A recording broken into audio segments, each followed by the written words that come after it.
Hello to all my fellow glorious Gaians. Thank you for joining me, Amber, on my channel, Guidance Through Gaia, where I do tarot pick-a-card readings. If this is your first time here, welcome. I hope that you find something enjoyable or useful to you today. And if you are a returning viewer, thank you for giving me another chance to read your energy. It is truly an honor. We have a reading today, which, I mean, obviously is why you're here. Where the question is, why are you still holding on to them? You know, it can be very difficult when we feel like part of us may feel as if we should move on from someone, but we may, be struggling to do so. And so I'm hoping that we can offer some clarity here today. What we're going to be doing is we have these pre-shuffled oracle cards to indicate like what the situation is between you and this person, and that will hopefully allow you to determine if this is going to be the right pile for you or not. And then we're going to use tarot to look at what your perspective is, what is like why you're still holding on to them, what the objective truth is, and then some message cards for guidance. Anyway, we have 3 piles. We have pile number 1 with the scrunchie, pile number 2 with the shark, and pile number 3 with the Jeep. I swear to God, the last 3 piles now, well, the last 3 readings have all included a Jeep, but they've all been different. Okay, so go ahead, take all the time you need and choose 1 or 2 or 3 piles, and I'll see you there. Bye. Hello, group 1. You chose the scrunchie. So this is going to be your reading on why are you still holding on to them. Now, the scrunchie gives me like very Venetian vibes. I always think of somebody who puts effort into their appearance. Scrunchies kind of make me feel like there's this level of innocence that's portrayed, but there's also this desire. And very much makes me think of, I don't know, like I do get like Aphrodite vibes from it. So we're gonna look and see what your situation is with your person. So we have 20 with Mercury and messages. We have 35 with the ocean. And then we have the card 19 with temptation. So I do want to get some tarot cards to see if there is a more specific scenario. But with these 3 already, I do see that there is a certain level of like forbidden love to this connection. We've got messages here.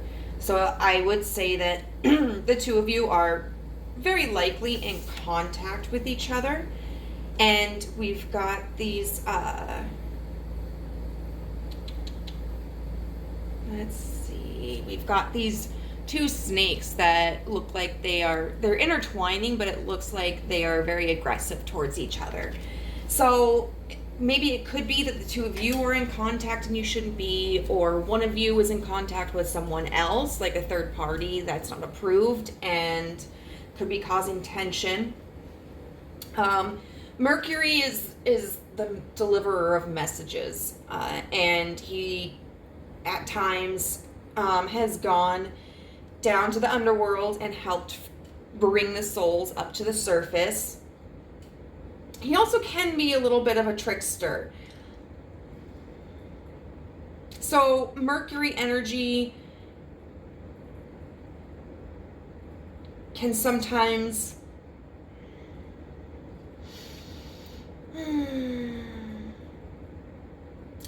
I would say can sometimes involve maybe like playful language or language that isn't necessarily straightforward. So Mercury rules Gemini and Virgo. Virgos are going to be the type of people who do tend to be more straightforward. They are going to be more upfront and honest and plain about what they're trying to say. I just saw 3-3.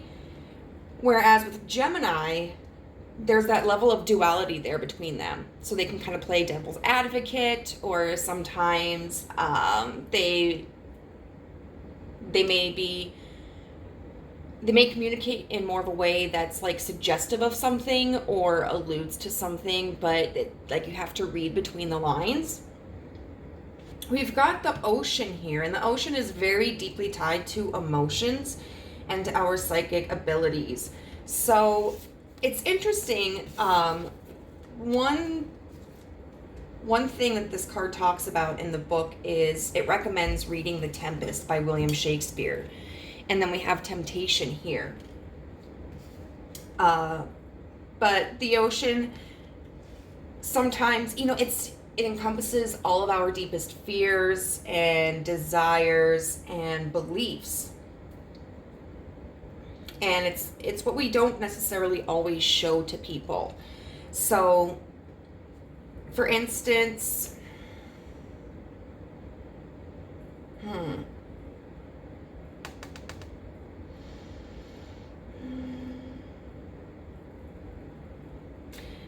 it could be that the communication between you and this person, or a third party and one of you, is very deeply emotional. There may feel like there's a kind of magnetic spiritual connection there. It may be very romanticized. Because you've got Mercury rules an air sign and an earth sign. But we've got the ocean here, which is just, it's all about water. And we think of like the moon and how it can influence the tides. So it could be that whoever is in communication with whomever else, there's a lot of like romantic language being used. A lot of, how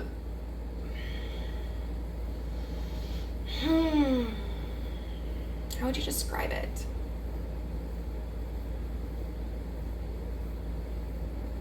Would you say like superfluous language? But it's very elegant. It's not going to be the type of person that messages you and is like, "What you doing? Cool." But what are you wearing? But it might involve more direct language than that. Like, I miss you so much. I was just thinking about you when you were wearing that purple dress that I saw you in the other day. And things that really just,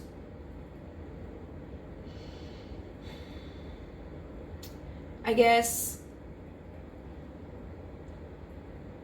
demonstrate not just a personal interest on one person's part, but demonstrates a knowledge of like what the other person wants and needs as well. If someone, for instance, is feeling neglected in their relationship and for whatever reason isn't working on it with their partner, maybe it's because they're scared to, or they feel like they won't listen, or maybe they have tried and nothing's worked. Maybe they meet someone or they reconnect with someone who just tells them all like the beautiful things, like, wow, you're so smart, you're so beautiful, you work so hard. They maybe bring them presents, and in the moment they get caught up in this feeling of being desired and appreciated and step out on their relationship. I do want to, and so, we've got temptation. This, and it's interesting with this card, it shows this woman here, and she's being embraced kind of like this by this ghostly image of a man.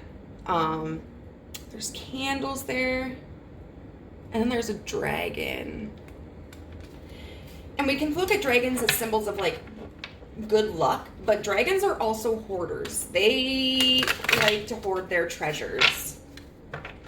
And so this could involve somebody in this connection, whether it's between the both of you or just one of you and a third party who kind of wants their cake to be able to have their cake and eat it too. Somebody who's trying to have something and is unwilling to surrender another thing, you know, like there are two incompatible connections, and it could even be like, if there's no third party, maybe the two of you are exes or like ex hookups or something, and it's just kind of like that desire of, oh, I know we shouldn't be together, but I just can't resist you. We're going to see if there is a little bit more of a backstory to this. It could be that there are several circumstances that will draw people to this pile, because they may share like similar advice. So we have the Knight of Wands in reverse. Can you be more specific about this connection, like what this is about? The Wheel of Fortune.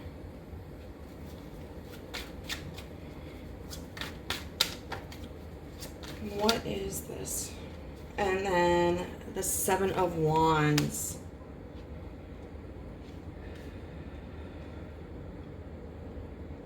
So what I will say I feel confident about is that whatever the situation is, it's a recurring issue. It could be that the two of you reconnect frequently, only to decide like it's not what you want or it's not working out, and then you separate and then you reconnect and, lather, rinse, repeat. It could also be that if you are in a partnership with someone, that one of you repeatedly just kind of steps out, in whatever way that means to you.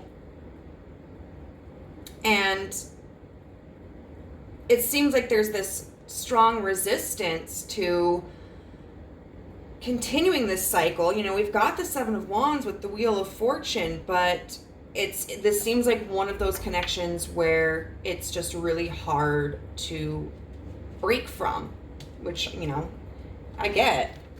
So we're going to see, like, what's your perspective? What's your mind telling you?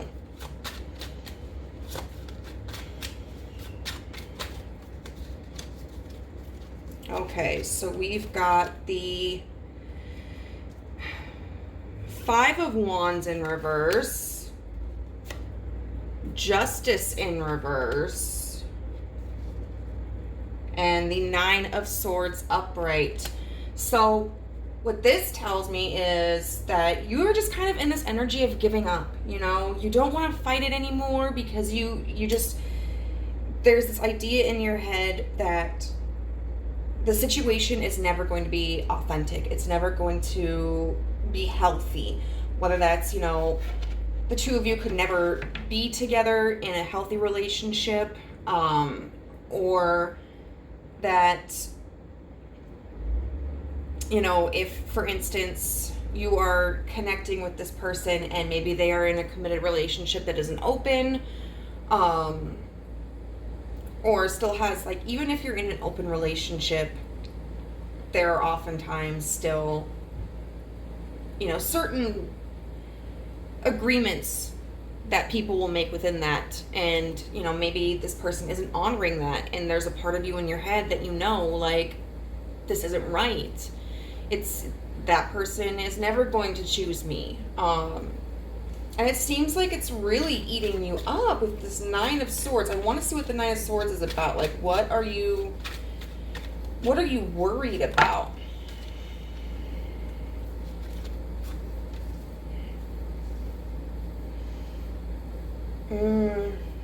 You've got the King of Swords here with the Eight of Pentacles in reverse and the Queen of Swords in reverse. So with there being the Queen and the King here, that's about, like, finding the match. A divine counterpart, somebody who is kind of like your mirror image, somebody who compliments you, the person that would be like a really good fit for you. And there's this fear there, I think, of either never finding someone who would be a counterpart for you, or not being good enough. You know, because the King of Swords is upright, which means that I feel that if there's a masculine energy involved, that the king is representing somebody that, whether that's you or the other person, somebody who has the power, who has the status. And then we've got the Eight of Pentacles in reverse, which talks about kind of like giving up. You know, you haven't completed a task, and you've just decided, like, hey, this isn't for me. I'm going to walk away from this and find something else. And then with the Queen of Swords in reverse, that talks about somebody who is more closed off, or somebody who might not be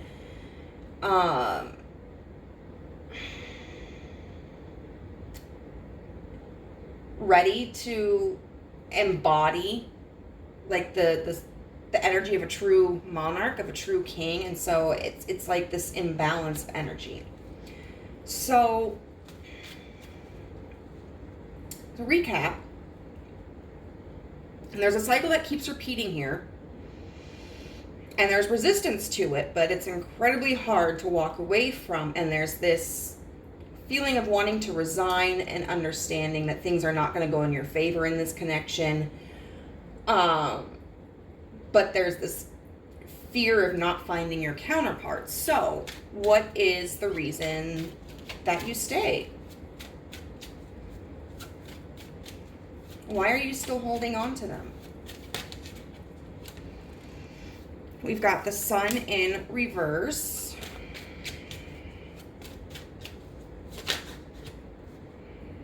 We've got the Three of Cups in reverse.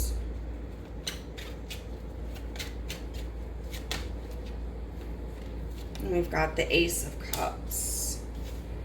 There definitely is just a lack of hope with this Sun in reverse. We're going to get a card to clarify that.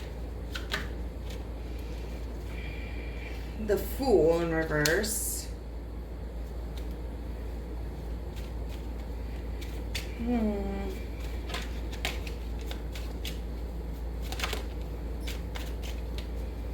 What's this? Three of Cups in reverse.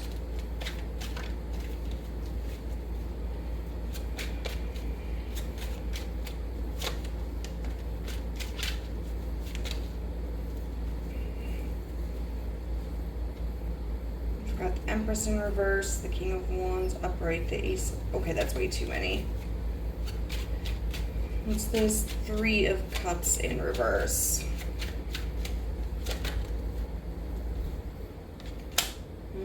The Lovers. And then the Ace of Cups. The Page of Swords. With the Queen of Wands.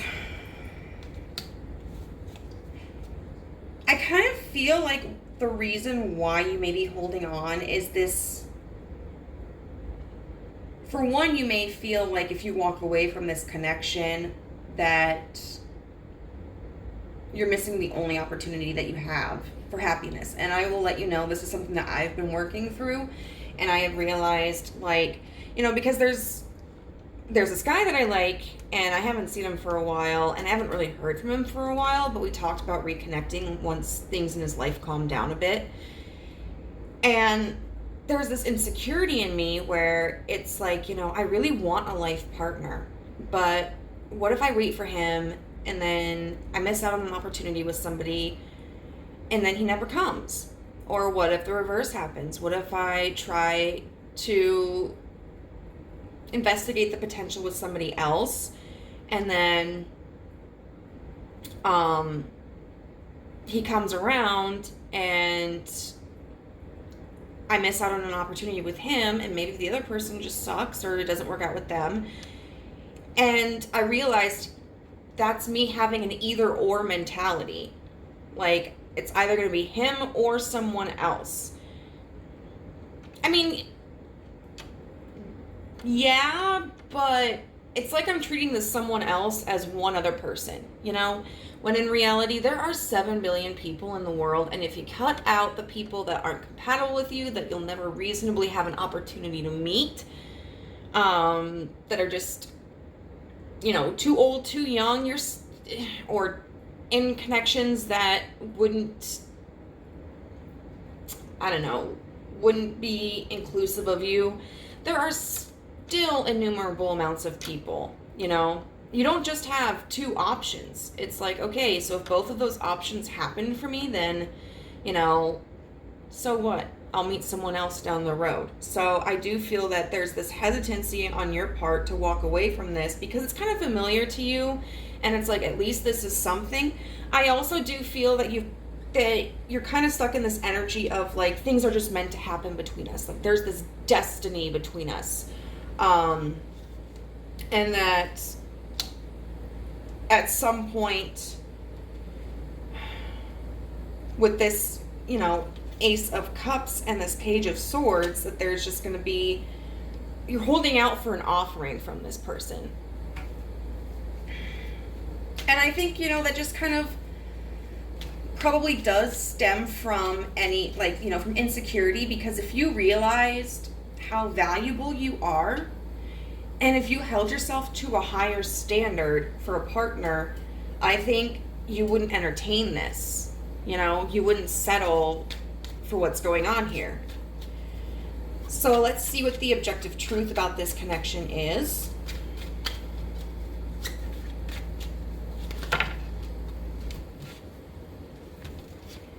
The Ace of Pentacles and the 10 of Cups in reverse.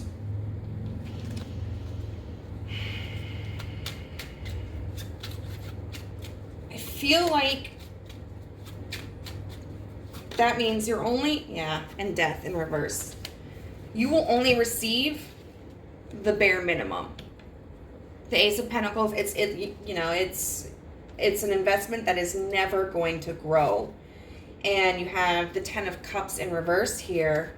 So, and Death in reverse. There's not going to be any change. You know, this person, if they're stepping out on you, they're going to continue to do that. If this is somebody who's like a sneaky link, like, you know, they have someone on the side, or they're just maybe not committal, or maybe you're the person on the side, they are never at this, as far as the energy at this point in time goes, they aren't going to commit to you. We do see here that at the bottom of the deck, you have the 10 of Wands with the 9 of Pentacles. So moving forward, you know, and trying to gain that sense of independence is going to be difficult. It will be, like, no lie. It's going to be hard to develop that confidence in yourself and to learn how to set your boundaries and to establish like what it is that you will and will not accept from a partner and what you want in a partner, and then being sometimes just content without a partner or even with just out this person. But it is worth it 100%. So we're going to get into Spirit's advice for you. We have Tiger's Eye with Overcome Your Fears. We have Story of My Life. And we have Truth is My Teacher. So the Tiger's Eye is a stone that's really good at encouraging confidence and courage in us. It's also a really good stone for protection. And I think those are all qualities that you may need help with. It says overcome your fears. So it may be the fear of being alone. You know, the only way that you can really overcome that is by being alone for a while. And not just being alone, but learning, like using that time to figure out, why am I afraid to be alone? Why do I feel this way about myself? Like, where does this stem from? Is this factual? Is it not factual? Like, how can I view myself differently? What do I really want in life? And why am I accepting this when I want more? I really do think that this is a time for self-reflection and for doing a lot of shadow work. And then story of my life. It says, as I tell myself the story of what's happening in my life, I choose to make it the kind of story where even though tough parts have a sort of inner beauty, it's ultimately a happy story where every character, no matter how wicked, is doing their best. And let me tell you, it'll be worth it when I earn that Pulitzer Prize for Best Inner Monologue. So, first of all, the visual image of this is a snake offering a bouquet of flowers to a rat. Well, here's the thing. Snakes eat rats, typically. And so I feel like that's symbolic of the lack of compatibility between the two of you. This is also important to demonstrate that you are the writer of your own story, that, I don't believe in fate. Like, I believe that we can be drawn to outcomes more easily than others based upon the choices that we make and the energy of the people and the atmosphere that we're around. But I don't believe that the universe has written your story for you. Like, you write your story. And so I think this is a message for you to take back your power and figure out, like, what do I want my story to be like and how can I achieve that? And it is also important to acknowledge that even though some people can be shitty, they might, they're probably trying their best. This person obviously has issues that they're going through. Aside from personality disorder like narcissism, it could be that maybe this person never had a good positive model of love, or maybe they never learned how to develop self-control. Maybe they feel insecurities of their own selves, and so they get really attached to people who kind of like feed them, compliments and stuff. No matter what, like, that's not excusable for their behaviors. And it's not your problem to deal with. It's not your responsibility. But everybody is going through something, and it's not so much thinking this way so that you can, like, benefit them, but benefit yourself by not allowing yourself to become, like, vindictive towards them or bitter towards them, or take it on yourself as, like, there's something wrong with me, because it's not anything personal. And then the truth is my teacher. So this comes about with the throat chakra, which talks about expressing yourself and being honest. And it's all about your truth. Like, what is your truth? So I think that it's important for you to really vocalize yourself to this person and be like, hey, like, this is the kind of behavior that I want from someone. And if that's not something that you can provide, I understand, but then this cannot continue. I think this is also talking about vocalizing yourself more in future connections. One thing that I try to establish early on is on, like, my dating profiles, I'll put down things like, how I do want someone who wants kids. Even if they already have some, would like at least one more.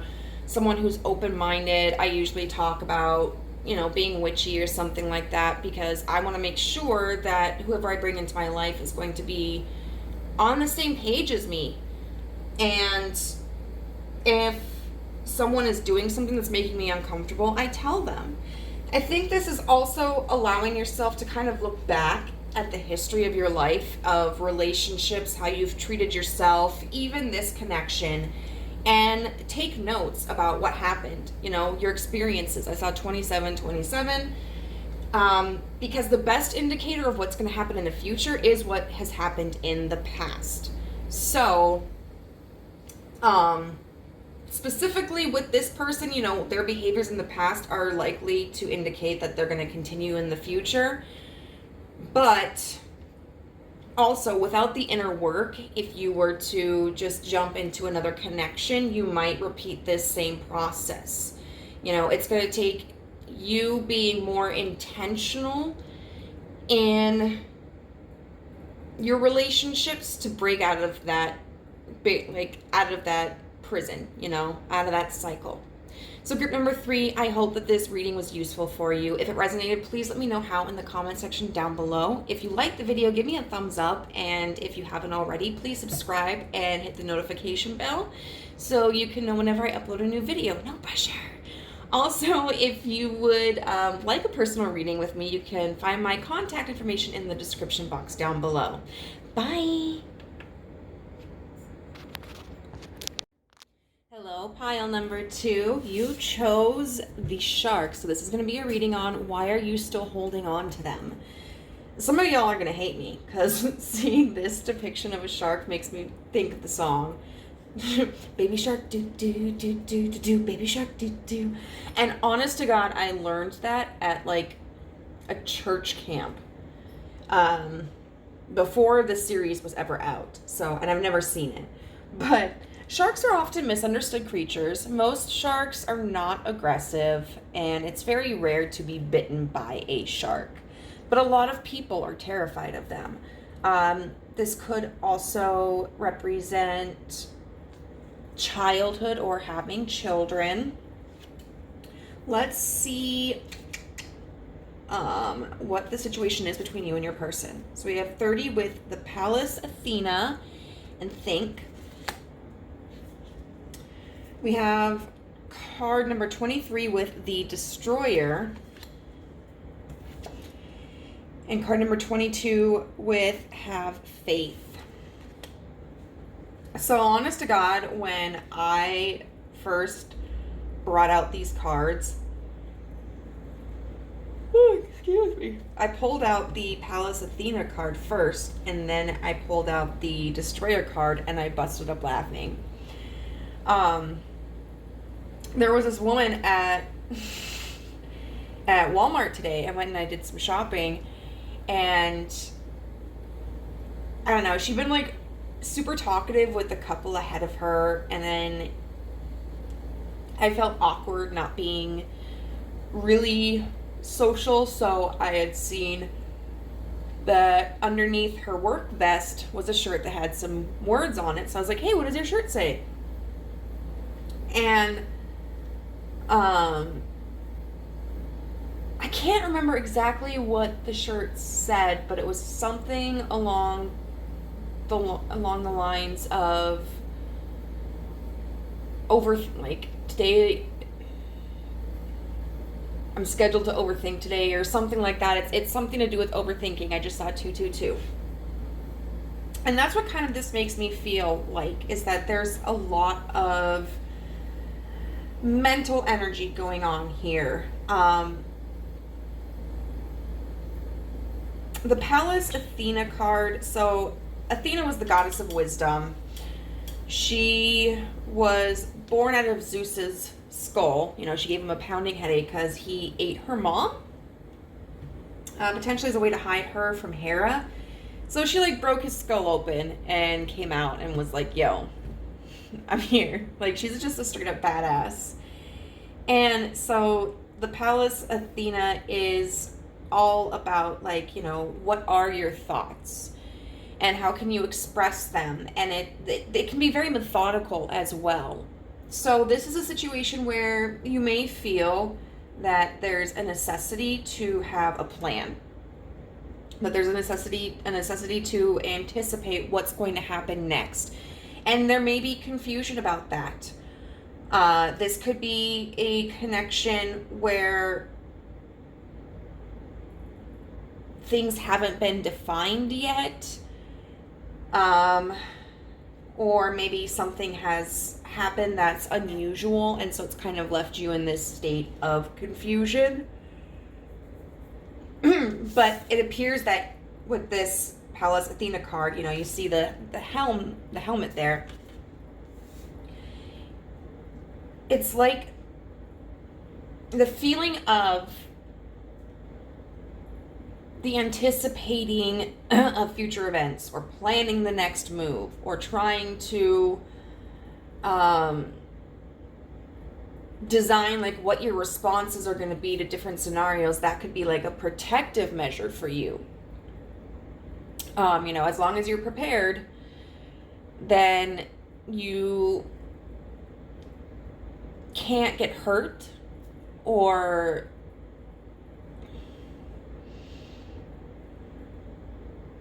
I think that's what I want to say.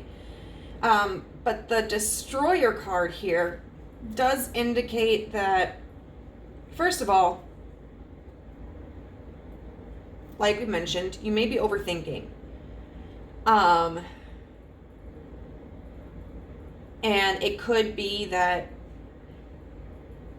really you're overthinking, your overanalyzing of the situation might be kind of eroding the harmony between you and this person. If you're someone who may need like a constant surge of reassurance, or it could be like just creating disharmony within yourself. 1 minute you're fine and you're doing something else, but then you start to get onto like a heavily focused track of mind where you're thinking about, oh my God, I haven't heard from this person for like 3 days. Like, what's going on? Should I text them? Should I not text them? Should I call them? What should I say? This could also potentially be a feeling of like being the destroyer. If you've had relationships or connections that seemed really reciprocal or beneficial, but then, the person stops being affectionate towards you, or they kind of leave you on red all the time, or they just ghost you, feeling kind of like, what's wrong with me? Am I driving people off? But interestingly, we have this card here with have faith. And so that's just really interesting that there's this kind of like negative aspect and then this positive aspect. Excuse me. So there's like this attempt to kind of control the negative or fearful mindsets, to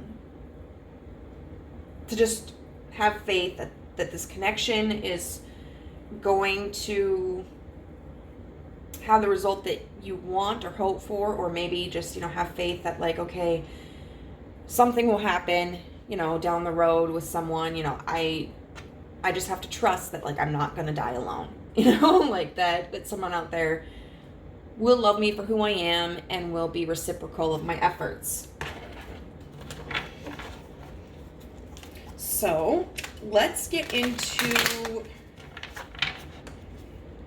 what is your perception of this connection? Because this reading is like all about you, and our perspective can really impact our decisions, or sometimes they're completely at odds from what we know. Like our head and our heart can be torn. Like we might feel logically about something, but we might still feel emotionally tied to another thing. So what is group 2's perspective of the situation?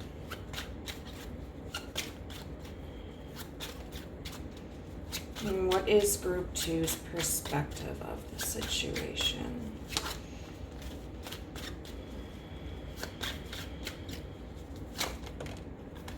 Okay. The 10 of Pentacles in reverse. What is group 2's perspective of the situation?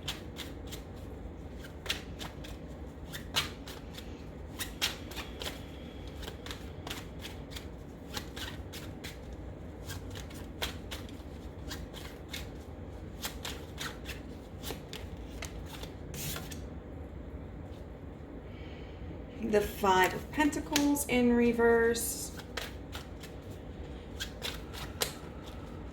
Group 2's perspective of the situation, please.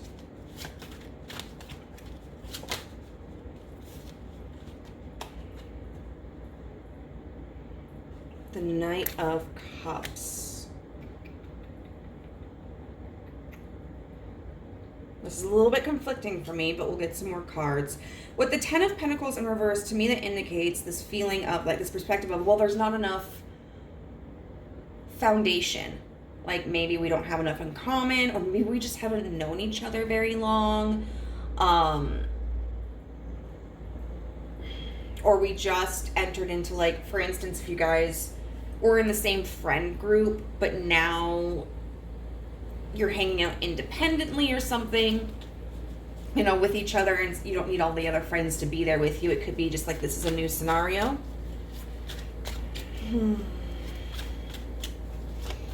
Okay, so I do want to see what this Five of Pentacles in reverse energy is about.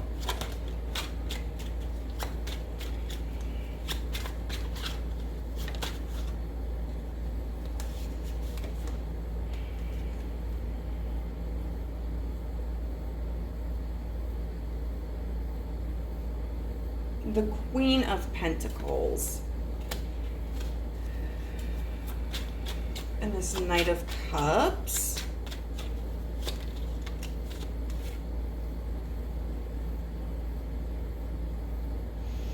The Nine of Pentacles. We've got a lot of Pentacles energy here.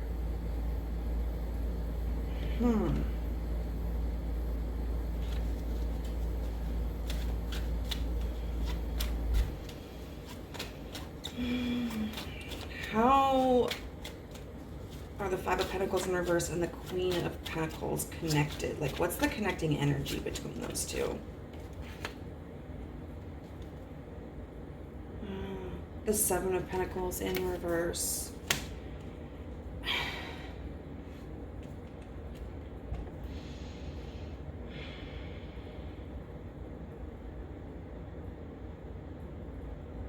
So it kind of makes me feel like two different, like two alternative perspectives. One is holding on to the connection and being more of like an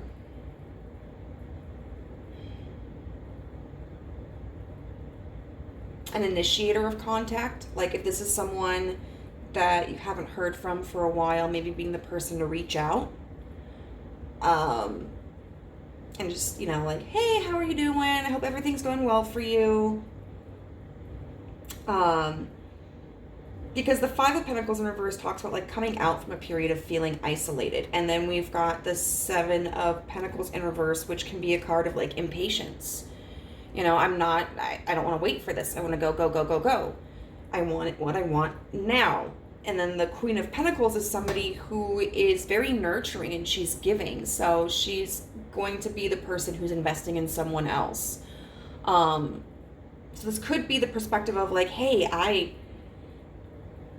I need to reach out, you know, so that I can build a firmer foundation with this person. Like, I'm afraid that if I keep to myself and give them space, or if I don't try to encourage the growth of this connection, that, like, I'm going to be forgotten, or it's going to end up by the wayside, or it's, you know, just going to dissipate.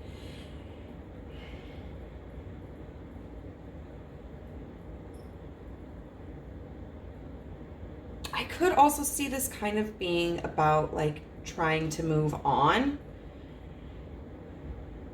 or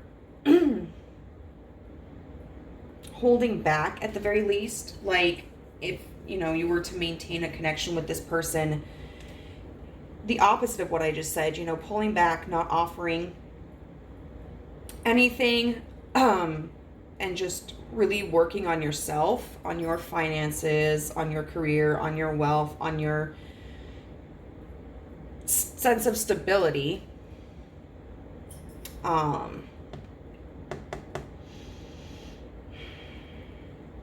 And then we've got the Knight of Cups with the Nine of Pentacles. So how are these two energies connected?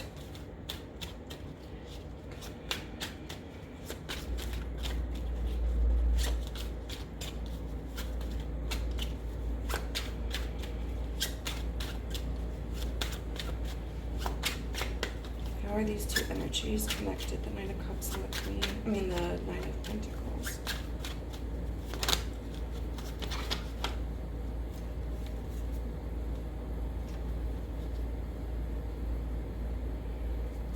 We have the Six of Cups and the Knight of Pentacles in reverse. So that indicates someone from your past who hasn't made any progress towards this connection, hasn't really put forth effort in the way that you want them to. So there's this perspective of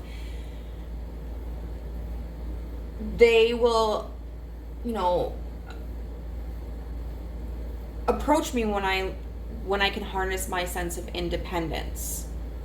Or if they are somebody who is like trying to improve their finances or something, maybe they're like career focused, this belief of once they've accomplished that, once they feel secure in that area of their life, then they will come with an offer. So there is a little bit of anxiety here about there not being a foundation. I think some back and forth energy of what should be done about that, what you feel the best course of action is, either to kind of insert yourself periodically or initiate the kind of attention that you want periodically in order to kind of stay present in their life, or to completely pull back your energy. And then this belief that once someone attains independence, then there's going to be the offer of love from this person. I can see how we got the just, this overthinking energy. So why are you still holding on to them? If you are experiencing this much worry over it and concern and confusion, and there isn't movement, why are you still holding? So we have Death with the Hanged Man in reverse.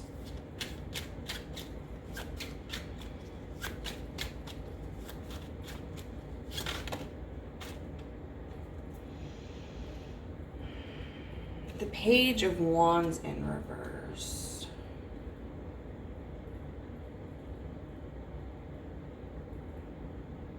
Huh.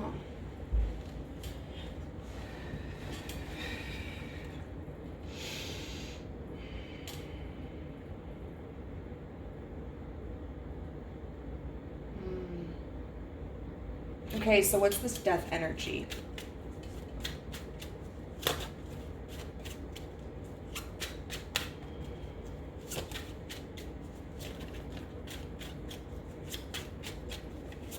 Death talks about change. Oh my goodness. So we've got Temperance.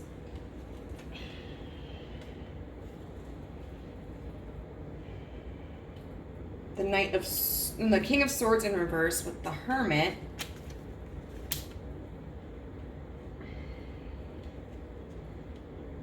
Okay, so I feel for some of you there may be intermittent contact.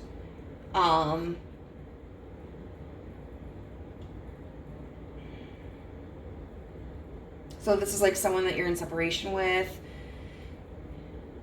They may reach out to you or contact you periodically, or you may spend time together inconsistently. Like there's a certain level of inconsistency here, because we've got change, but we've got temperance. So, and then we've got the King of Swords in reverse, who's someone who's like kind of cut off.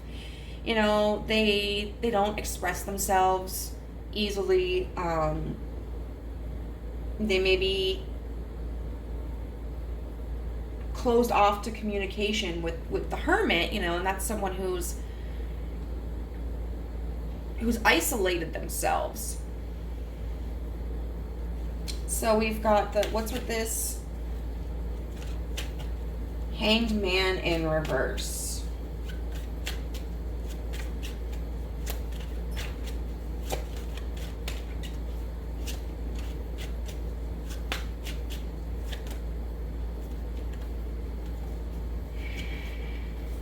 We've got the Eight of Cups with the Ace of Cups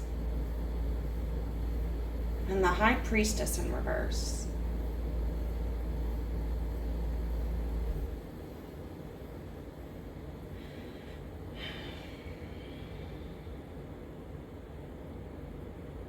So the Hanged Man in reverse can talk about two separate ideas. It can talk about someone who is refusing to go in and do the inner work, to look at things differently. It can also talk about somebody who has kind of completed that cycle and has been able to see different perspectives. Either way, with this Eight of Cups in reverse, the Ace of Cups, and the High Priestess in reverse, this talks about walking away. So there could be this perspective, whether it's new or old, that pulling back energy is going to elicit a response from this person to offer you an emotional commitment or an emotional connection, you know, a deeper connection, kind of when you least expect it, with this High Priestess in reverse. The High Priestess in reverse is somebody who's kind of out of touch with her intuition, who isn't necessarily aware of the higher existence around her. This could also talk about this person maybe leaving the connection or leaving whatever it is their focus is on to approach you when you least expect it. I think this could also talk about potentially a fear that if you were to walk away, that they would come forward with an offer, or they would be about to like come forward with an offer, kind of like, you know, just creating a missed opportunity, waiting, because it's like, well, if I do anything else, like what if they come forward and I screw it up? Then what's this Page of Wands in reverse?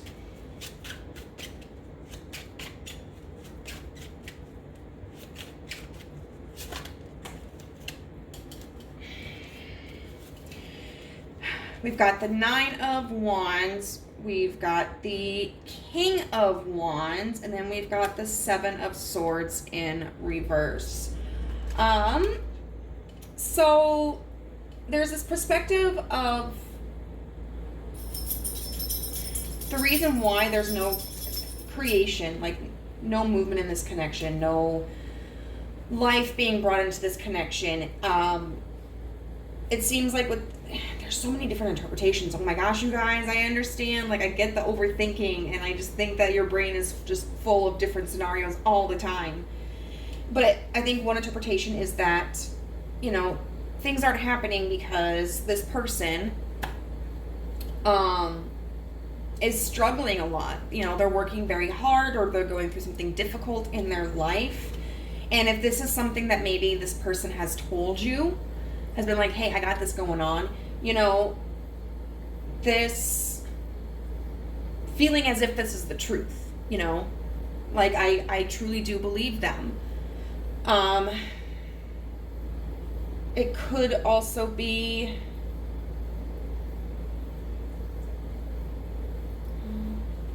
there was another interpretation that I had.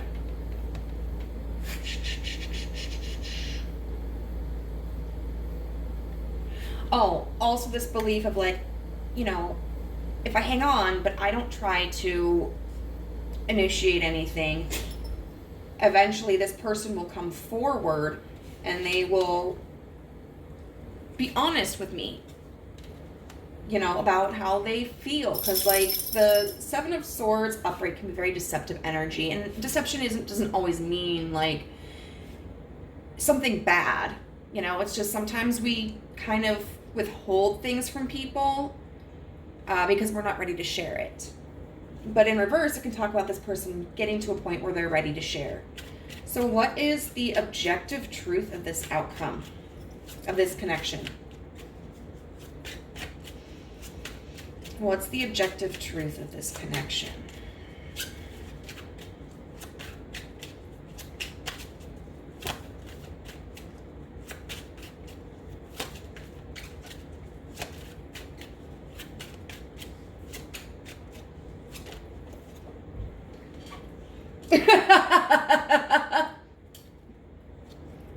We've got the Ace of Swords. I'm sorry. You know, my mom always had the saying where it was like, God has a sense of humor. And anybody who's been reading tarot for a while can kind of know, like, has had an experience or two where it seems like you ask a question and then the response is just kind of a redundant answer. You know, like, they're like, what's being hidden from me? And it's like the moon. And at first glance, you know, if you don't delve deeper into it, you might just be like, well, no shit, Sherlock. I'm confused about something. What is it? Okay, so what's the objective truth about this connection? And the Ace of Swords talks about, you know, the truth. We've got the Wheel of Fortune. What is the objective truth about this connection? The Lovers. We've got the Page of Pentacles. There's another card back here that's flipped, but I'm not gonna. The Six of Wands in reverse, but I'm not gonna include that. Okay, let's get clarifiers for these. What's this Ace of Swords?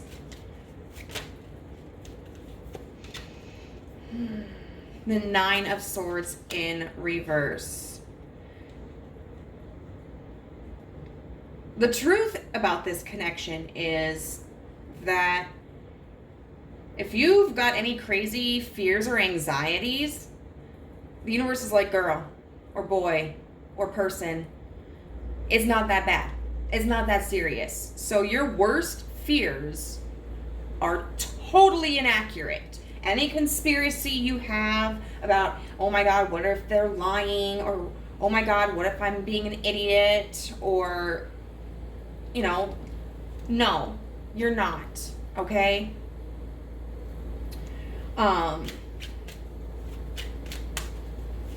What's the Wheel of Fortune energy about? The Three of Wands in reverse. Now that talks about halting before expansion, you know? Kind of like entering into an introductory phase and then not moving forward. But I kind of want to see how these two cards are connected. How is the Wheel of Fortune connected to the Three of Wands in reverse? Oh my God, okay. I can't take all of those.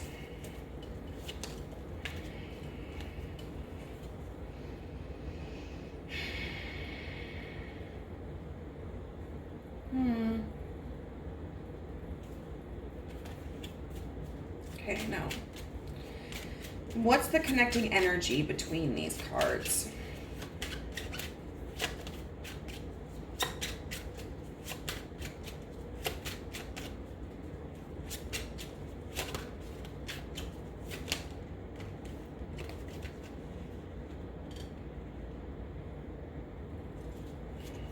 The Hierophant.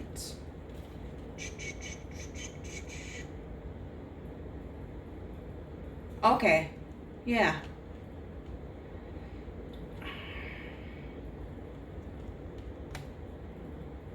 I think the truth of this connection is that there's a possibility for it to go deeper, but there are some pretty serious cycles that need to be completed first.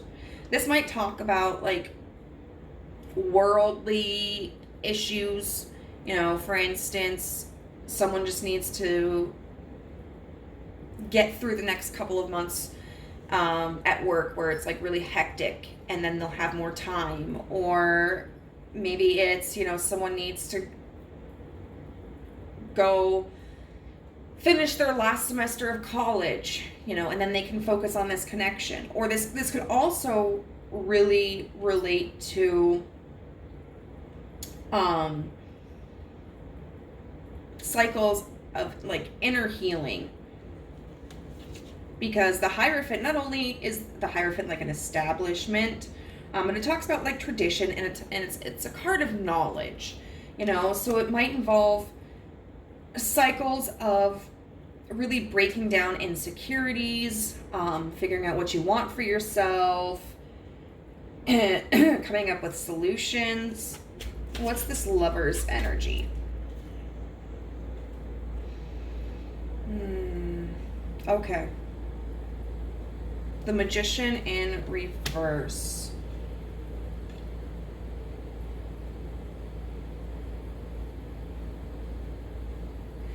So in the last pile, I said that I don't believe in destiny. And I stick to that, even though when we look at the Lovers, we look at it as a destiny card.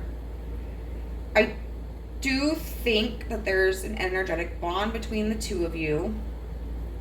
But what I feel that this connection, like this is saying, is a couple of things. First of all, this might be a situation where you have already done everything you could to encourage the progression of this connection, and the ball is now in the other person's court. Meaning, like, there's nothing you can do to impact this further. This could also mean, like, if you're concerned about, because the lovers separate eventually in the story of the Fool's Journey, because they care for each other and they want to be with each other, but they have different visions of their futures that are incompatible.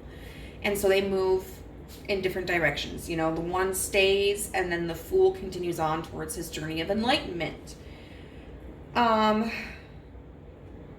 So this could talk about, if you choose to make a separation from this person, if you decide, like, I can't wait for this anymore, or I want something where there's more clarity from the get-go, this may indicate that this isn't going to change the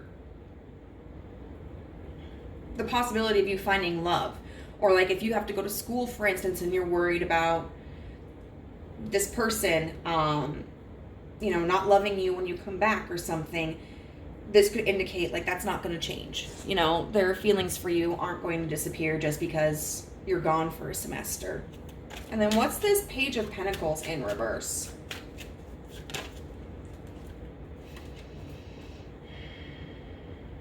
The Four of Pentacles in reverse.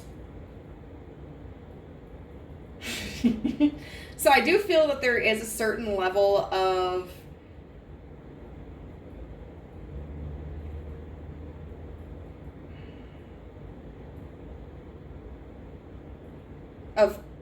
potential accuracy in your perspective of, like, if I don't invest in this, if I kind of pull back, if I give them space, then I might see a return. I think that's entirely possible. This could also talk about how this person or you can't make an investment until you let something go. Yeah, we've got the Four of Cups here in reverse. So there's a message here about letting go of something. And I think that's entirely up to you. So we've got the Devil in reverse with the World upright. There's a certain level of detachment that's needed. And it's not easy. You know, it's not the kind of detachment where you don't care. It's more so the detachment of like, I can be honest about what I want, but I also understand that this is not my only option and that there are more opportunities out there for me. You know, this isn't going to be the end of the world no matter what happens, and I can move on from this. It's the idea of like, no matter what happens, I will be all right. So we're going to get some advice from the universe. We have apophyllite, which is stay positive. We have authenticity. And we have healing myself heals my lineage. So the apophyllite, stay positive. Obviously, we have a lot of mental energy going on here, and it's just going around in circles. It can be very difficult to maintain a positive mindset when we are anxious about something. But there are different ways that you can do this. You know, you can work on meditating. You can work on every time you notice like an anxious or a distracting thought coming into your brain, identifying it and delving into like what is causing this. You can work on kind of resisting those thoughts. You know, if a negative thought starts to pop up or an anxious thought starts to pop up, you know, you can replace it with something positive. You know, there are a lot of ways that you can do this, but the important thing is like, don't stay attached to negative energy. Don't stay attached to your fears or your concerns. Then we have authenticity, which says authenticity is the name of the game. Whatever comes up, I will feel it. Whatever needs to be said, I will say it. Whoever doesn't get it doesn't have to get it. But at least they know it because I've said it. And that's way better than leaving a passive-aggressive note about it. So for one, be your authentic self with someone else. Like, you don't have to pretend to be somebody else to maintain a person's interest. And if you do, they're not the right person for you. This is also a matter of being authentic to yourself, because you might be tempted to just kind of wonder, like, what does the universe want me to do? Like, what decision am I supposed to make? You're supposed to make the decision that feels right for you and that benefits you and that helps you on your journey. It's not the universe, because the universe is you. You are the universe, okay? So get into independent thinking and trusting your own gut. And then healing myself heals my lineage. So you may have concerns about maybe if there are children involved, how you would impact them by being a parental figure, and totally understand that. I've gone through that as well. But because you understand that might be a concern, that gives you the ability to work on it. You know, if there's a part of you that feels like you might be a negative influence on a child, okay, how do you change that part of yourself? Is that even an accurate representation? You may have also come from a family line where there's just a lot of combative energy, unhealthy households, toxicity, poor communication skills, and you may have felt like kind of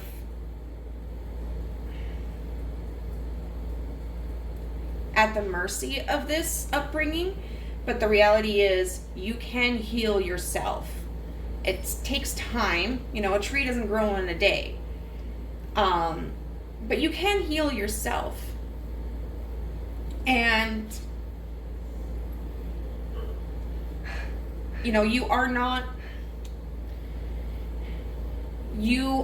your parents. You are not your grandparents. You are not your great-grandparents. Like, you are your own person. And you can live the life and exhibit the tendencies that you want to, that are healthy for you.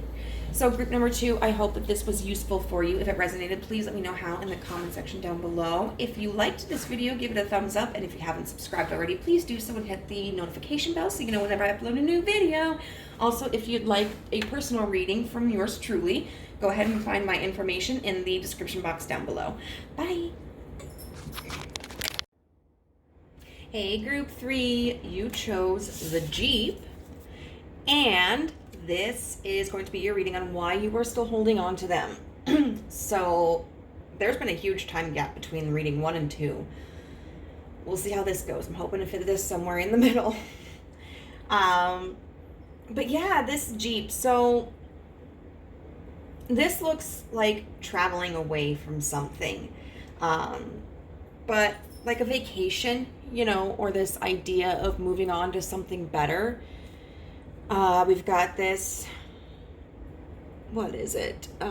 Surfboard, little paddle, and a dog.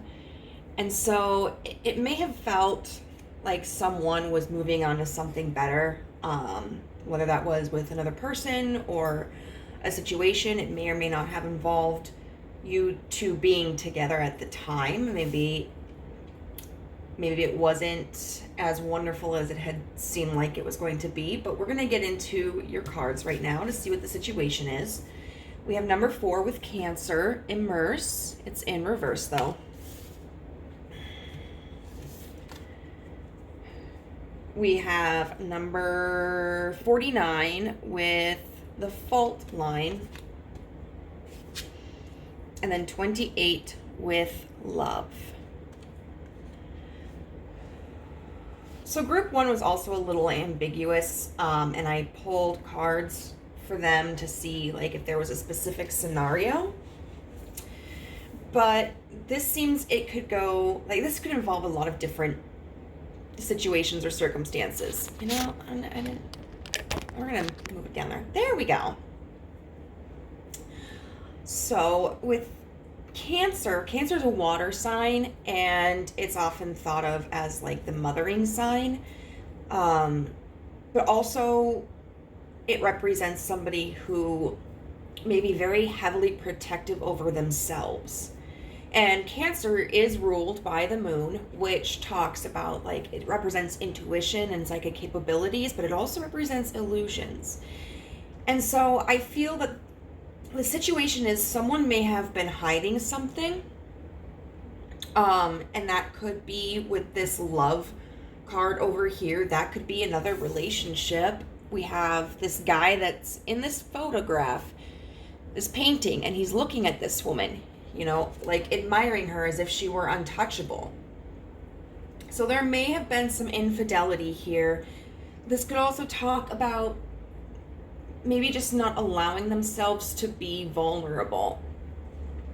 You know, because sometimes we can love someone or we can care for someone and we want to get close to them, but we can also, if we've been extremely hurt before in the past, or if maybe the way in which we were raised taught us that emotions were weakness, you know, that we wanted to keep people at arm's length and not show everybody our hands. That could have been something that created this fault line in this connection.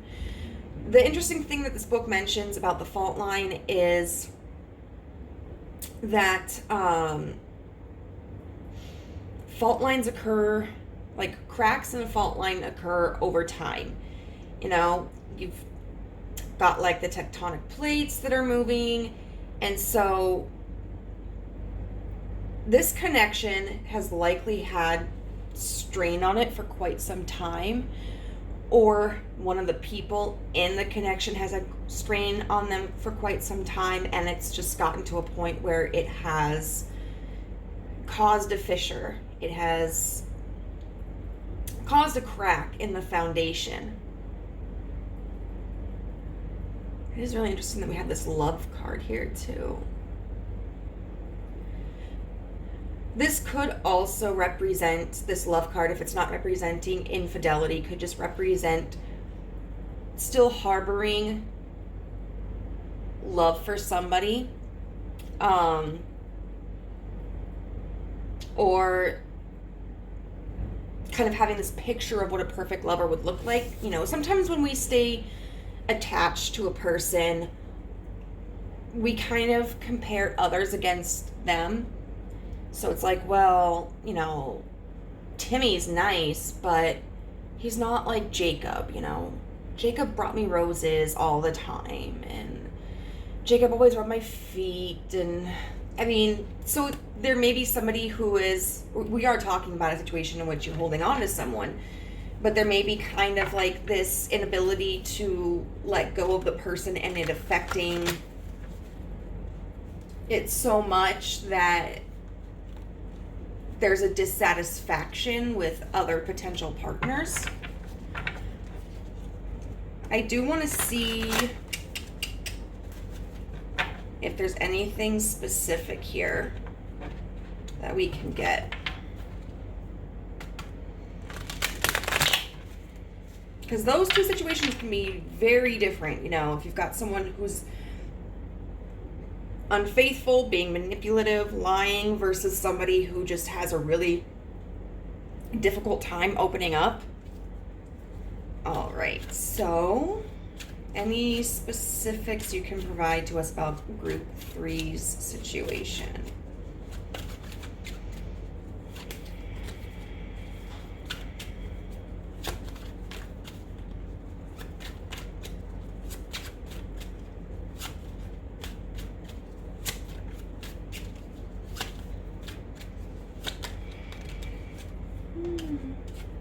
The Five of Pentacles in reverse.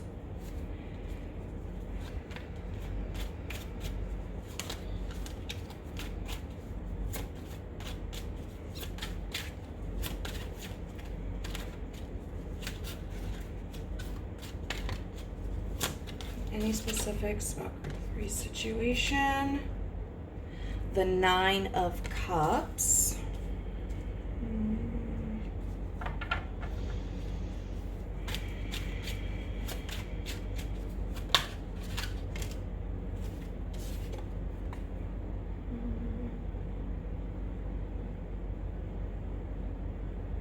And the Empress.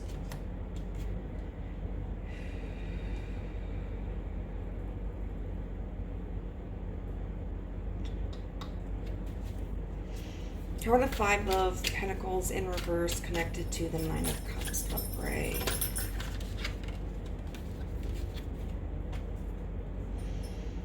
We got the Seven of Wands.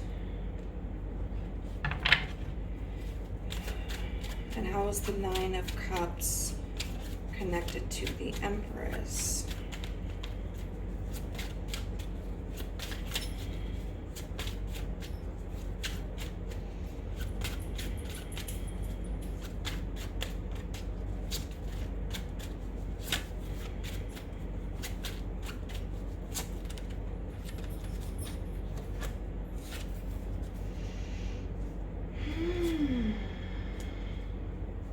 The Emperor with the Three of Pentacles in reverse. Ooh, this is, I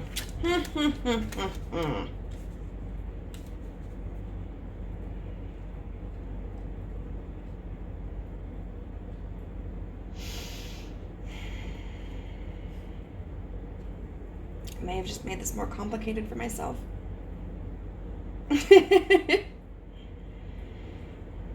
The Five of Cups, no, the Five of, Pentacles in reverse indicates to me that this may have been somebody that made you feel really welcomed and wanted.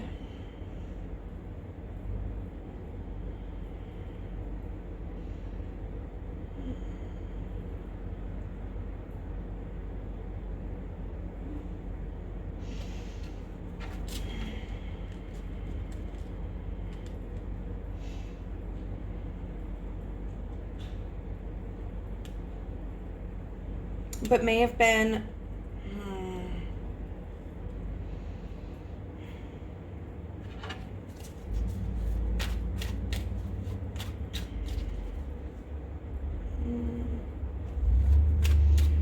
I want to say like I don't know.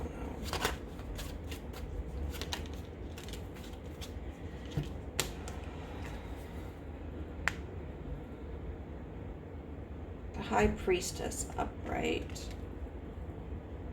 She's also very connected to the moon.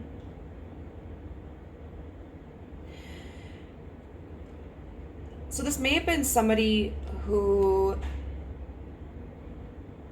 made promises to you about happiness, or you just kind of felt this was a connection worth defending.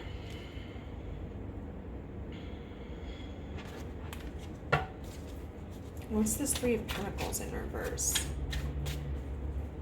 Because this Empress energy would lead me to believe that this person really kind of showered you with something, but oh, which way do I want to go? This way.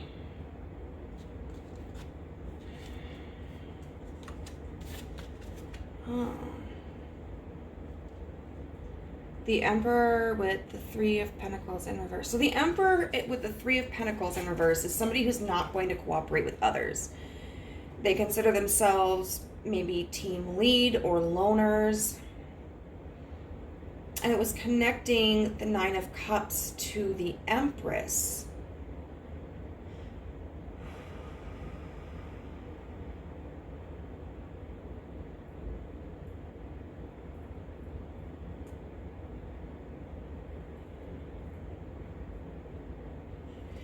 And then we have the Magician that I used to clarify the Three of Pentacles,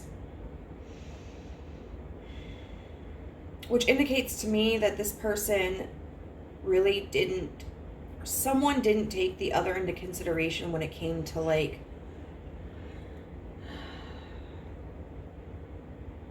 the way in which they lived their life, or the path that they were taking. This person, you know, with this Nine of Cups upright, it kind of makes me feel, you know, facing this Empress. And the Empress is pregnant, and this Nine of Cups is holding up a champagne glass or a wine glass and is alone. It almost makes me feel as if maybe one person was struggling with, well, they may not consider it a struggle, but one person may struggle with addiction, like alcoholism or something, or they may have gone out and been like kind of a partier while the other person is at home. Someone could have actually been pregnant, you know, just kind of having to stay home while their partner is off gallivanting around. If there was no pregnancy and no kids involved at all, it could just be, you know, caretaking at home. Someone who provides stability that the other person wants when it's kind of convenient, you know. And it's not that the Nine of Cups doesn't care about the Empress. It's just the Nine of Cups, it feels like isn't ready to settle down.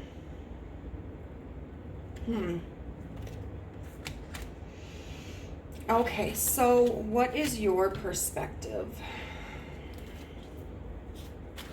What is Group 3's perspective of the situation?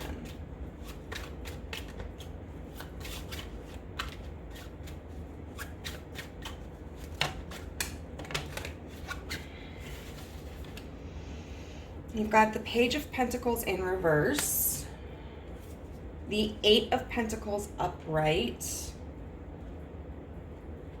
and the Seven of Pentacles in reverse.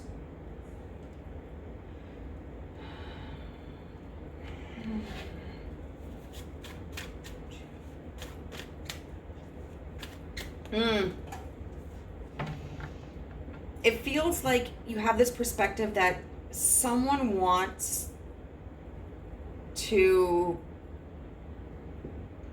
be able to receive without putting effort into it.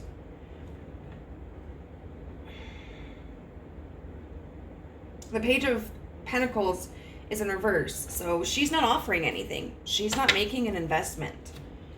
And then the Seven of Pentacles in reverse can talk about impatience, not putting in the effort, but then we have the Eight of Pentacles, which is all about mastery, you know.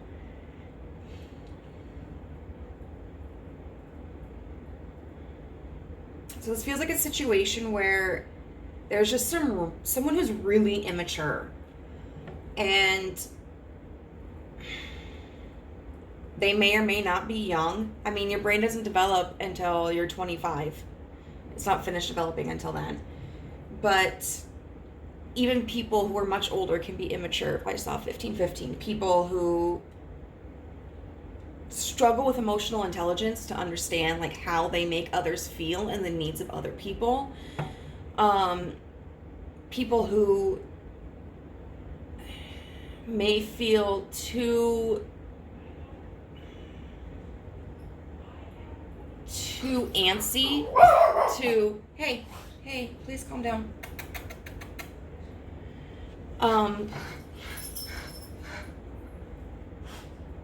Too antsy to really commit to anything, and that could be like a career, a person, or personal growth.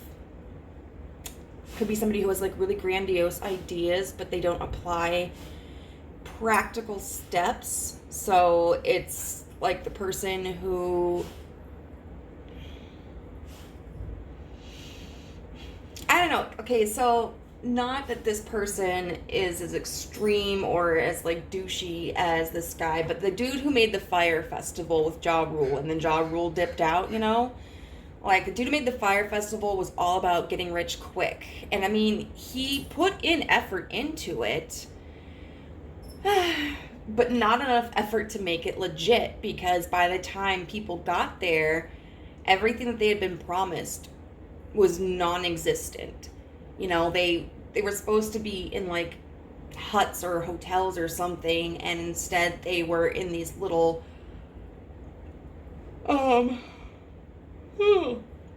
in these little tents, and like the music had been canceled, and there wasn't any of the kind of food that the guy had said would be there, but he somehow just kind of expected that this would work, you know? And he could have put that energy and time into something more productive that would have been sustainable, that would have been a positive experience. He went to prison for a while, now he's back out, and like he says he's sorry, but on the same token, he, last I saw, was coming up with another idea to like make it big. So this may be somebody who always like tries to shoot their shot with something but doesn't plan practically and doesn't really put in authentic effort to it. So why are you still holding on to this person? Did they love bomb you?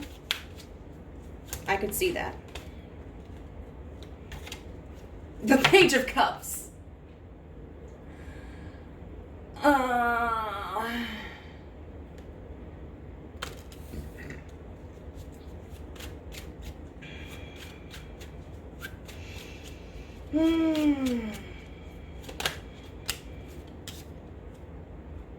With the Four of Swords.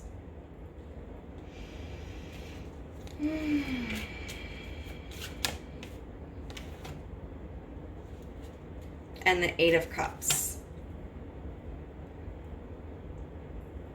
I do feel like they love bombed you. I also kind of feel as if either they've made a promise to you, or you have this desire that's so strong that it's turned into a belief that they will come back and offer you a cup of love as long as you don't walk away. You know, if you just wait long enough.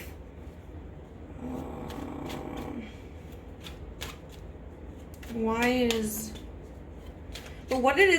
it about group 3's person that's got them stuck?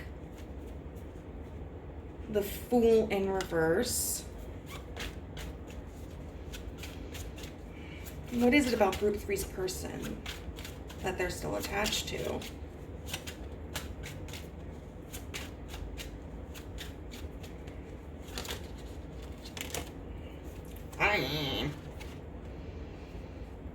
So we have the Fool in reverse, Temperance in reverse, the Knight of Swords, and the Queen of Pentacles was in reverse.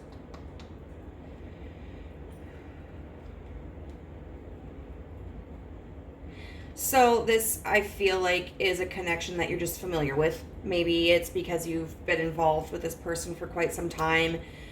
Maybe you guys, I think, might even have a child together. It's possible. Otherwise, this may just be a familiar type of connection. So you're kind of like just stuck in the past. With Temperance in reverse, this might be something that's kind of hot and cold. Which can cause really chemical changes in your brain. So if we're in an abusive relationship, which is not necessarily what I'm saying is here, I don't necessarily see that there's any abuse going on. But of course, that's up for you to determine for yourselves. I just think this person's kind of a fuck person. But if we are in an abusive relationship, a lot of people wonder, like, well, why didn't you leave? Why did you stay? And my therapist once told me that it takes a person on average about, I think, 9 serious attempts of like hurting them in order to finally have the confidence to walk away. And mind you, in an abusive relationship, when the person is getting ready to walk away, and when they do walk away, that is like the most dangerous time of the relationship. But when we're in an abusive relationship, the other person tears us down, makes us dependent upon them, treats us poorly, so that when they do nice things, or they're kind to us, it sends off like serotonin and endorphins in our brain, which are the reward chemicals, the happy chemicals. And so we get addicted to that feeling. It's like a high. This kind of relationship can occur without even any manipulation involved. It could just be two people who are very emotionally incompatible, or their needs are incompatible, but they have a hard time resisting each other, and so it creates that back and forth energy. I feel like maybe this person is also somewhat extreme, and there's a part of that you enjoy. Like maybe this person abuses substances to the extreme, but they also love to the extreme, and you may have an appreciation for that.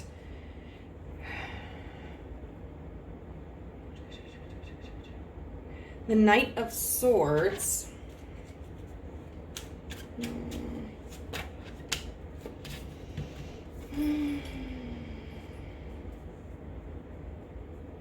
The Ace of Swords with the Sun in reverse.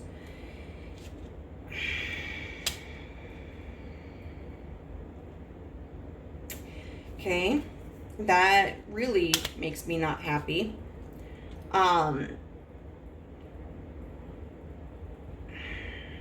Because what that communicates to me is that this person may be feeding you this belief that, like, you'll never find somebody else like them, or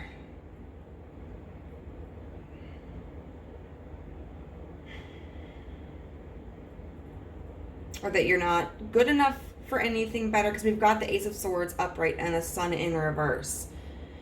This also could, if this doesn't represent this person directly telling you this could indicate your thoughts of feeling as if this is the truth. Feeling as if you could never come across anything better. And then with the Queen of Pentacles in reverse, to me, that talks like a lack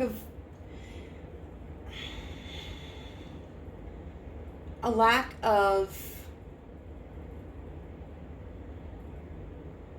foundation, not feeling secure, a lack of fertility, whether that's like biological fertility, but more so, feeling as if everything you do falls through. Like, you go and you apply for an apartment, and then you're really excited because it sounds like you're going to get it, but last minute, your credit score came through or something, and it was shit because you forgot to pay this one thing or whatever, or you get this new job and you're really excited, but as you begin working, you realize, like, you can't afford to live off of the hours that you're working, so it kind of feels as if you feel like maybe, if not everything you touch dies, just maybe that you don't know how to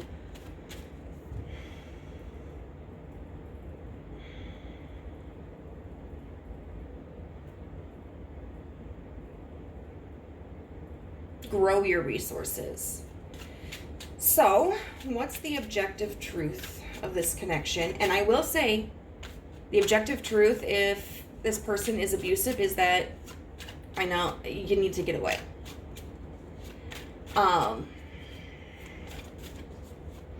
There's no changing somebody, and it won't stop. But other than that,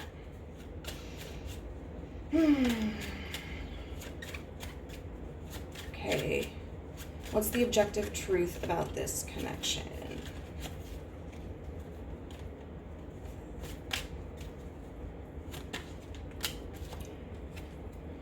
The Ten of Pentacles in reverse.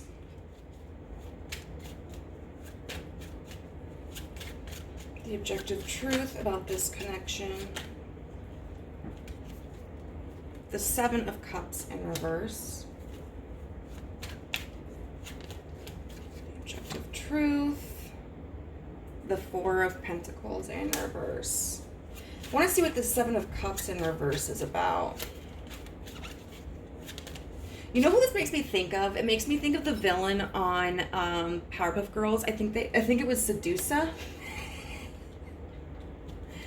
Wasn't that her name? Like, actually, Sedusa.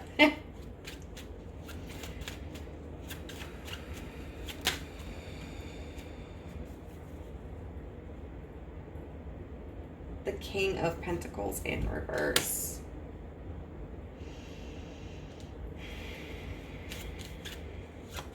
I'm going to say that the objective truth here is that with the current energy, this is an incompatible connection.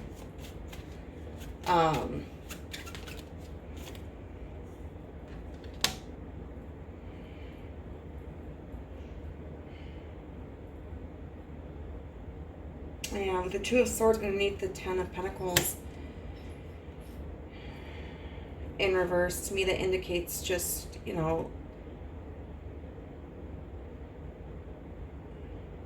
any decision that's made here at this point in time is not going to strengthen this connection.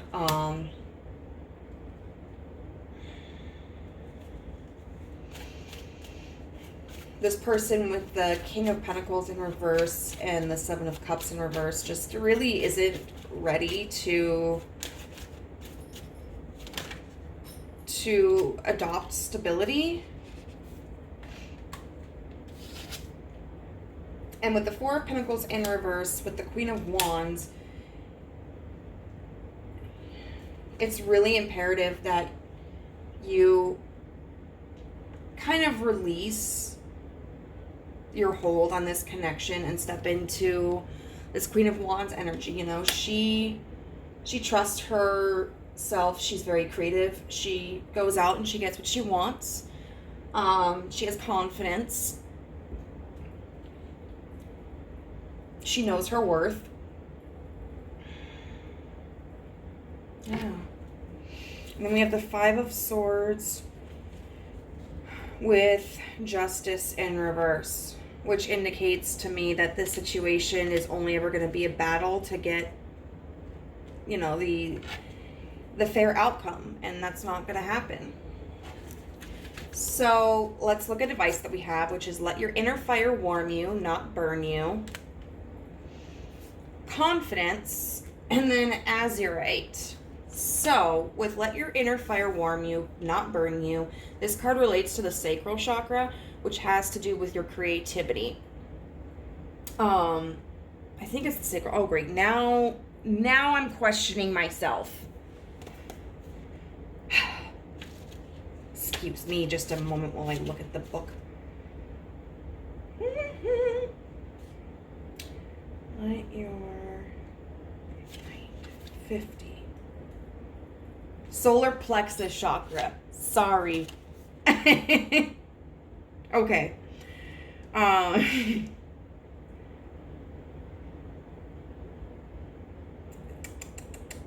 Yeah. So the solar plexus chakra deals with confidence, and it deals with allowing your gifts to rise to the surface and expressing yourself, which is really the epitome of the Queen of Wands. And it is related to fire energy.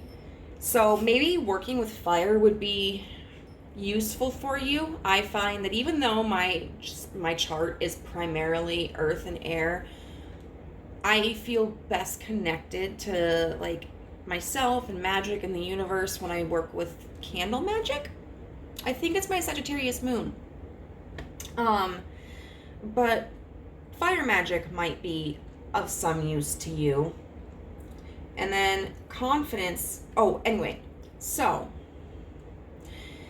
this card can have a couple of meanings. One is, pursue your ambitions.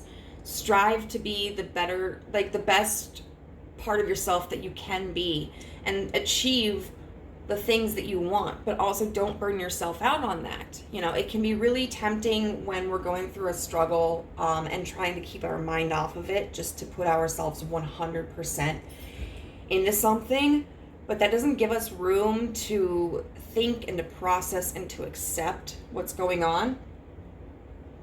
And that is a necessary part of healing. And then this card can also talk about, it's okay to have strong feelings about this, whether it's like anger, frustration, regret, sadness, and you can definitely use those emotions to propel you forward and give you maybe the energy to move on with your life, give you the energy to assess this is what I didn't like about this connection. And so I can use this to modify my expectations and needs of a partner. But on the same token, don't let it consume you. Don't let it make you super bitter and afraid to be with somebody or resentful of people that you don't know. We've got confidence, which says, in this moment, I take a step back and look at myself with the pride of a good mother. I see an abundance of abilities and talents that show up all the time in big and little ways. If I could stick myself on a refrigerator, I would. I would invite all the neighbors over and say, look at that. Can you believe what an A+ that is? Especially if when we're in a situation that involves another person that we care about and that we want to be with, and there's this kind of rejection or this refusal to do right by us, it can make us feel like not good enough. And so we can really go into hermit mode and pull back into our shell, but celebrate yourself. Don't do that. This is not a reflection of you. So it's time to shine your light, baby. And then we have Azurite with get laser focused. It's going to be very important for you to try to stay focused and stay present. When we're going through a difficult time, it can be difficult maintaining that focus. Our brains can kind of become scattered and thoughts just move from one thing to another, or if we're trying to move on from something, we may spread our energy too thin. So you may want to start with one thing at a time. So for instance, you might be like, hey, I really want to redecorate my place. So go ahead and focus on that. Take this time to do a complete redecoration of your place. And then you might go, I've always wanted to volunteer. So yeah, do it. Go find a cause that you support and volunteer your time with them. But don't just put too much on your plate at one point in time. Focus on one or two things. Give yourself that room to breathe and let yourself shine. So group number 3, I hope that this reading was useful for you. If it resonated, please let me know how in the comment section down below. If you liked this video, could you give it a thumbs up, please? And if you haven't already, please like and please subscribe and click the notification bell to become part of our family. And if you're interested in a personal reading with yours truly, you can always find my contact information in the description box down below. Bye. Whoop.